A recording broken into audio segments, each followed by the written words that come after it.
E em Nova York, nesta sexta-feira, na Assembleia Geral da ONU, o primeiro-ministro israelense Benjamin Netanyahu denunciou o que chamou de selvageria dos grupos terroristas apoiados pelo Irã que atacam Israel. And here's the truth. Israel seeks peace. Israel yearns for peace.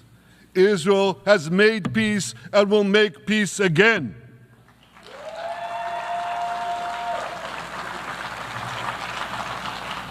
Yet we face savage enemies who seek our annihilation, and we must defend ourselves against these savage murderers. Our enemies seek not only to destroy us, they seek to destroy our common civilization and return all of us to a dark age of tyranny and terror. Bom, chamou a atenção a atitude de vários integrantes de delegações diplomáticas, entre elas a do Brasil, que se retiraram do local quando Benjamin Netanyahu entrou para discursar. O plenário das Nações Unidas ficou, como vemos aí nas imagens, com várias cadeiras vazias. Os representantes brasileiros que assistiram ao discurso do premier do Paquistão, feito antes da participação do primeiro-ministro israelense, deixaram o local, antes mesmo que Netanyahu fosse anunciado. Ana, ontem nós comentamos que o governo brasileiro se retirou, aliás, não aderiu a um evento em Nova York para denunciar as violações do regime de Nicolás Maduro na Venezuela. O presidente Lula sequer comentou o caso da Venezuela durante o seu discurso. E hoje a gente traz então essa informação que o governo brasileiro se levantou antes mesmo do início aí do discurso do primeiro-ministro de Israel. É vexame atrás de vexame nesta semana de evento da ONU. Paula, não apenas isso, mas as implicações internacionais, elas virão. A cadeira do Irã também ficou vazia durante o pronunciamento de Netanyahu. Hoje há notícias aqui também nos Estados Unidos que, mais uma vez, o Iron Dome, né, a cúpula de ferro ali que protege Israel dos mísseis, a cúpula está sobrecarregada. Mas tem uma outra coisa que eu queria trazer para vocês aqui para a gente costurar que pode trazer sanções para o Brasil. Como eu mencionei, a cadeira do Irã estava vazia, o Brasil mandou o Geraldo Alckmin, como a gente sempre comenta aqui, para a cerimônia de posse do presidente do Irã, cerimônia essa em que o mundo ouviu o parlamento ali iraniano cantando Morte à América. Pois hoje, Paula, o Departamento de Justiça dos Estados Unidos tirou de sigilo as investigações sobre um processo que Donald Trump moveu contra hackers iranianos que teriam entrado em vários sites e contas da campanha de Donald Trump em 2020, e hoje o Departamento de Justiça tirou o sigilo porque agora o Departamento de Justiça, o Departamento de Defesa, o FBI, investigam planos do Irã para assassinar Donald Trump. Então, se colocarmos tudo isso, né, no tabuleiro que nós estamos desenhando, a aproximação do Brasil com o eixo do mal, com o Irã, cartas de agradecimento do Hezbollah, do Hamas. Agora passamos esse vexame na ONU de levantar e não ouvir o Netanyahu, né, sabendo que Israel tem o direito de se defender. Isso tudo preocupa muito, né? Nós brasileiros ficamos preocupados. E ontem, Paula, eu estava de folga, então eu sentei para dar uma olhada nas pesquisas estaduais sobre a Câmara dos Representantes e o Senado americano. Como pode ser a troca, quem tem mais chance de vencer, quem está saindo. Gastei mais ou menos 2 horas. Hoje, quem comanda ou quem tem maioria na Câmara são os republicanos, e o Senado, que hoje tem 50 senadores democratas e 50 senadores republicanos. O tie break, né, a quebra ali de empate, é sempre do presidente do Senado, que no caso dos Estados Unidos é sempre o vice-presidente, ou seja, Kamala Harris hoje, que pesa a balança sempre para os democratas. Pois bem, eu estou dizendo isso porque as contas que eu fiz ontem mostram que os republicanos têm grandes chances de retomar o Senado, não apenas manter a Câmara, a Casa dos Representantes, mas tomar o Senado com 51-49 ou 52, né, 48, e aí, independentemente se Kamala Harris vencer, o vice dela sendo presidente do Senado, não adianta, porque os republicanos eles teriam a maioria.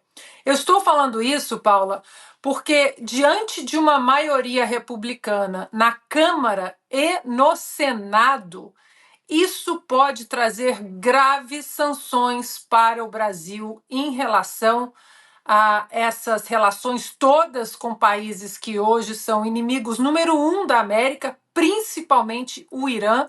Não apenas as sanções em relação a tudo que a gente vem discutindo sobre o Supremo Tribunal Federal, Alexandre de Moraes, a extensão, né, de aprovação de leis que possam caçar vistos de censores no mundo, não apenas Alexandre de Moraes, mas sanções graves em relação a essa relação para lá de amizade do Brasil com o Irã, que hoje é o inimigo número 1 dos Estados Unidos da América.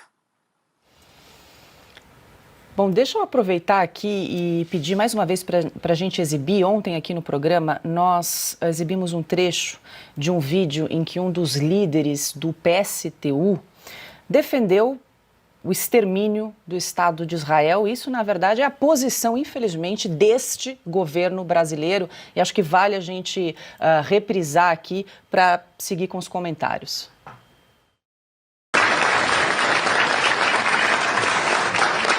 Eu queria deixar uma mensagem de solidariedade para vocês em nome do meu partido, do PSTU. Vocês sabem que o PSTU é uma organização de esquerda que não tem vergonha de dizer que está na mesma trincheira daqueles que fizeram o 7 de outubro, a resistência palestina liderada pelo Hamas, que recolocou a causa palestina na agenda internacional.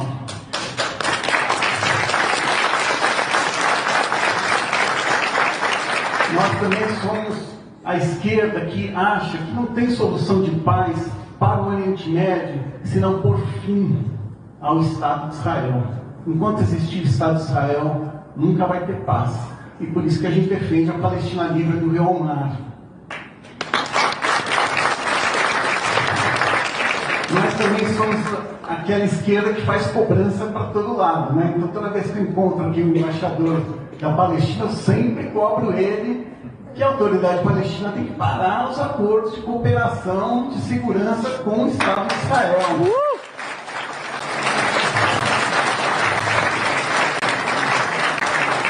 E nós também.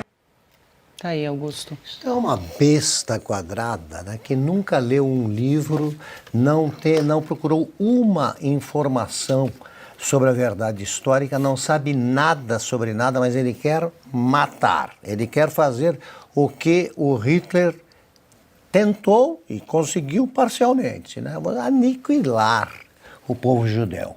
É isso. Esses são os fascistas, os nazistas. Esses sim.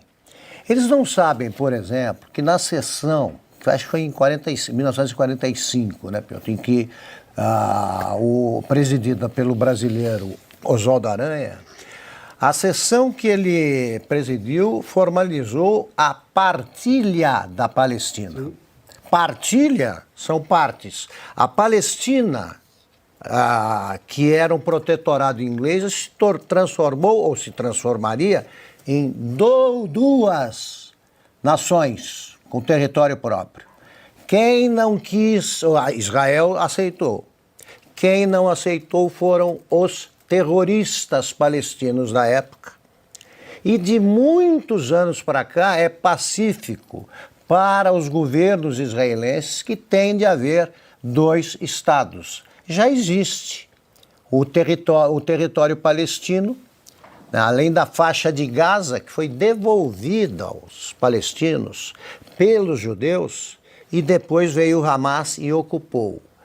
A opção é entre uma democracia, a única da região, que é Israel, e terroristas. E o nosso governo fez a opção pelo terrorismo. Eles querem que Israel acabe. E o Brasil sai dessas sessões para continuar de mãos dadas na frente da ONU com a China. Com a China, que se prepara para a qualquer momento invadir Taiwan. A China não sossegou enquanto não conseguiu o controle, que na prática existe, de Hong Kong, e agora está de olho agora, há muito tempo, em Taiwan. Isso para o Brasil, tudo bem. O Irã, que não tem nada com isso, hospeda e financia organizações como o Hezbollah. O Hamas também é hospedado e financiado pelas vítimas. Os libaneses perderam o controle do país, que hoje é dominado, a trincheira do Hezbollah. Israel, diante dessas demonstrações, tem o dever de constatar que está se tornando tão solitário quanto durante a guerra. Durante a guerra, nem o Papa, que sabia, assim, dos campos de concentração, se manifestou sobre o assunto. Tá? Não sabia o que fazia o nazismo. Nenhum país socorreu, claro, os que lutavam contra a Alemanha alguns não sabiam direito, etc. Então, mas na prática defenderam, né, a vida, a sobrevivência dos judeus e de outros povos. Agora, na ONU, você assistia a uma retirada de representantes de nações, como o Brasil, em companhia do que há de pior no mundo, de mais torpe, tá? Dos ditadores, dos ladrões, dos antidemocratas, saindo porque querem o quê? O que essa besta, repito, do PSTU propõe: liquidar Israel. Liquidar. Aí as organizações israelitas aí protestam. Isso é extrema-direita. Estão cometendo outro genocídio lá na Palestina. Os responsáveis pela guerra em curso são os que invadiram Israel e mataram até jovens que dançavam, incluindo brasileiros.